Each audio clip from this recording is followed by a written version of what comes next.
Sir एक तो pollution को लेके जो स्कूल बंद किए जा रहे हैं, लगातार स्टबल बर्निंग का भी कह रहे हैं बहुत बड़ा इम्पैक्ट है। हरियाणा में स्टबल बर्निंग हुई, दिल्ली के मुख्यमंत्री ने भी कहा है कि स्टबल बर्निंग हरियाणा में ज़्यादा हुई। देखिए, दिल्ली के मुख्यमंत्री कुछ भी कह सकते हैं, ये झूठों के सरदार हैं आम आदमी वाले सबके सब। हमारे यहाँ पे जो स्कूलों की बात है, ये सही है कि इन दिनों में बुजुर्गों को भी और बच्चों को भी थोड़ी तकलीफ होती ही है। ये आज से नहीं, बरसों से ही है। आप हॉस्पिटल में भी जाओगे, आपको दिख जाएगा कि बुजुर्ग आदमी और बच्चे बड़े परेशानी में नजर आते हैं। उसको ध्यान में रखते हुए कुछ फैसले लेने होते हैं, लिए गए हैं। बाकी पराली वालों मामले में भी ये लोग जो बार बार हरियाणा को टारगेट करके बोलते हैं, अपनी नाकामियां छुपाते हैं। 3 गुना ज़्यादा हरियाणा से धान उगाया जाता है पंजाब के अंदर। पंजाब के सरकार ने वहाँ के किसानों को कोई बेनिफिट्स नहीं दिया कि वो पराली का प्रबंधन कर सकें।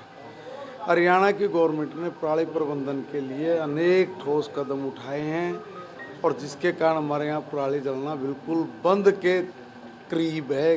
कुछ जलाते नहीं है और हमारा किसान भी समझदार है, उसको पता है कि पराली में आग लगाने से भूमि की उर्वरा शक्ति कमज़ोर होती है, फिर उसको वापस उसी स्टेज पे लेके आने के लिए बहुत मेहनत करनी पड़ती है। इसलिए वो कोई इस तरह के कदम नहीं उठाते।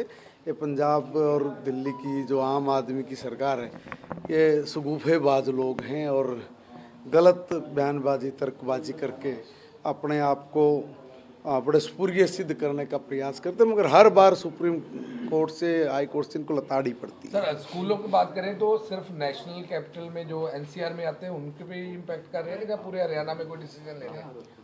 देखिए, ये तो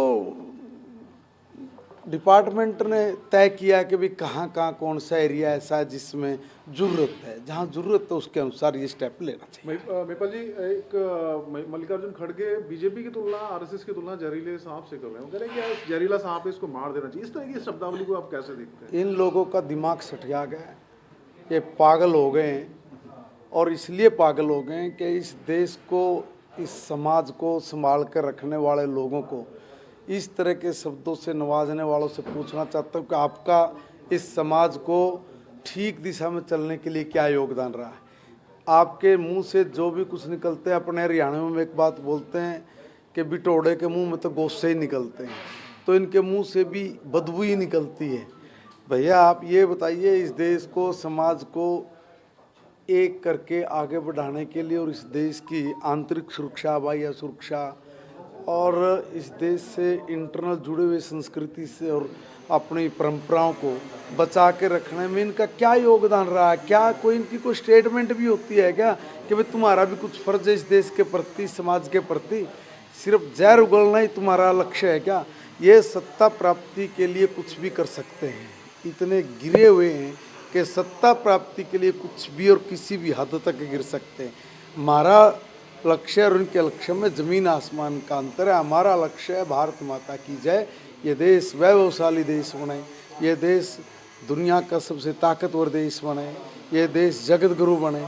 हम लोग इस संकल्प के साथ आगे बढ़ रहे हैं और इनका एक ही संकल्प है, किसी भी तरीके से सत्ता प्राप्त करना। एक और सवाल है, किसान जा रहे हैं, किसान कह रहे हैं दिल्ली को कूच करेंगे दोबारा से, जो देखिए मैं इस पे कुछ नहीं कहूँगा। कुछ प्रयोजित कार्यक्रम होते हैं, उस पर क्या बोल रहे हैं? महिपाल जी, एक अंतिम सवाल है छोटा सा। आप आजकल बीजेपी के एक बयान की बड़ी चर्चा हो रही है योगी जी के कि बढ़ेंगे तो घटेंगे। योगी जी कह रहे हैं कि भाई हम अयोध्या में देखिए, मेरी बात सुनना है, देखिए बयान को इधर उधर करके नहीं देखना चाहिए।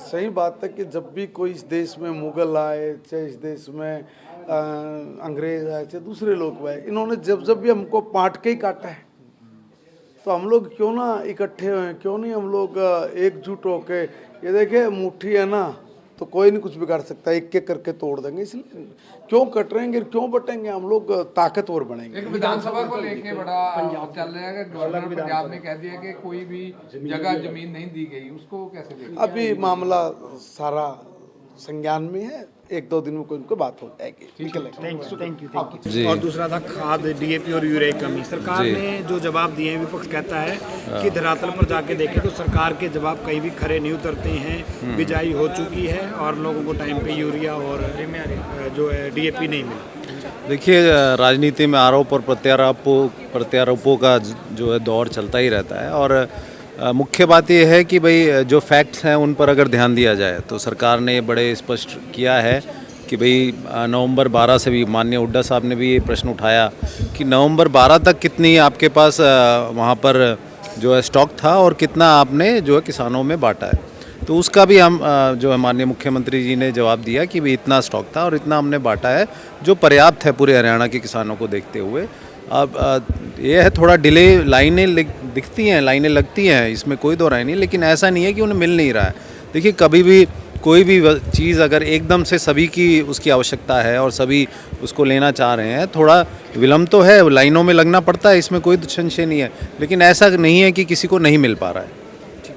बहुत बहुत स्टॉक पर्याप्त है तो टाइम पे क्यों नहीं दिया जाता? इतना हो हल्ला क्यों मचे? नहीं, बताया ना आपको, टाइम पे 12 तारीख, अगर माननीय हुड्डा साहब के हिसाब से 12 तारीख एक ऐसा एसेंस ऑफ टाइम उन्होंने जो इस्तेमाल किया कि भाई वही समय पर सभी को ज़रूरत थी, तो उस दिन भी जो है पर्याप्त मात्रा में जो है हमारी सरकार ने ये सुनिश्चित किया कि स्टॉक जो है पर्याप्त मात्रा में वहाँ पर मौजूद हो और वो उस किसानों तक पहुँचा भी है। दूसरा ये भी है कि धुंध ज़्यादा होने लगी, एक्सीडेंट होने शुरू हो गए। अब हमने सोचा कि पट्टियाँ लगानी चाहिए सफाई पर, कहीं ना कहीं लेट है हम। पट्टियाँ नहीं, ये जब से सड़क बनना चालू होता है ये काम तो चलता ही रहता है। कहीं ना कहीं अगर वो रिपेयर मांग रही हैं, ऐसी रोडें हैं जहाँ पर पट्टियाँ लगाने की ज़रूरत है, तो ठीक है, ये बड़े स्वाभाविक है। देखिए, मैं भी अपनी गाड़ी जब चलाता हूँ या पहले चलाता था, तो जब धुंध आती है तो कई बार आप देखते होंगे ड्राइवर अपनी गाड़ी के आगे एक येलो कलर की पन्नी लगा लेते हैं।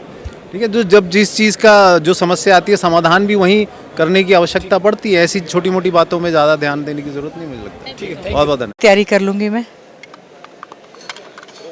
मैम, आज सेशन का तीसरा दिन है, आपने फायर सर्विसेज को लेकर जो है वो मुद्दा उठाया था, क्या वो मुद्दा था मैम? देखिए, जो सप्लीमेंट्री बजट की बात आई थी उस पर डिमांड्स डिस्कस हो रही थी। उसमें हमने डिज़ास्टर मैनेजमेंट को लेकर ये इशू उठाया था, फायर सर्विसेज को लेके।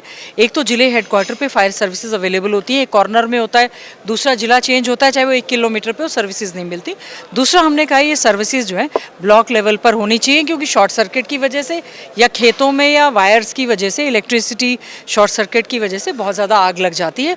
जब तक फायर ब्रिगेड की गाड़ियाँ पहुँचती हैं तब तक बहुत भारी नुकसान हो चुका होता है। तो हमने कहा है डिज़ास्टर मैनेजमेंट का ऑलरेडी बजट है तो उसमें इसको टेकअप किया जाना चाहिए।